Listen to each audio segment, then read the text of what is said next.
Hi viewers, I hope you all will be fine. راځئ چې نن یو څو جملې چې موږ ورسره په روزمره زندګۍ کې سر و کار وي زده کړو.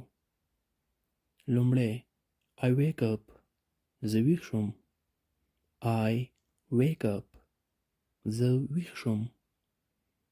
I brush my teeth. ما خپل غاښونه برش کړل.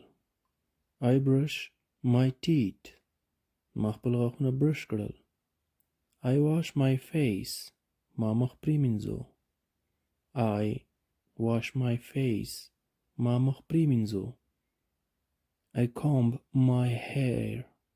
ما ویښتان ږمنځ کړه. I do exercise. زه ورزش کوم. I do exercise. زه ورزش کوم.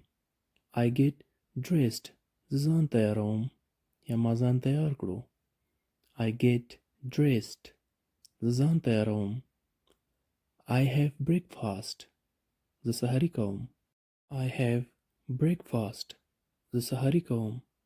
I go to school. زه مکتب ته ځم. I have lunch. د غرمې ډوډۍ خورم. په لنچ، بریکفاست او ډینر کې څه فرق دی؟ درې واړو کې دا فرق دی چې بریکفاست سحر کې کیږي. لنچ بیا غرمه کې کیږي. غرمه کې ډوډۍ خوړلو ته لنچ وایي. او په شپه کې چې کله ډوډۍ خوري نو هغې ته ډینر وایي. DINNER ډینر. نو په دې درې واړو کې دغه فرق دی. د درې واړو د ډوډۍ د خوړلو وخت کې چې دی دغه لغتونه استعمالیږي. بریکفاست د سحر، لنچ د غرمې او ډینر د شپې.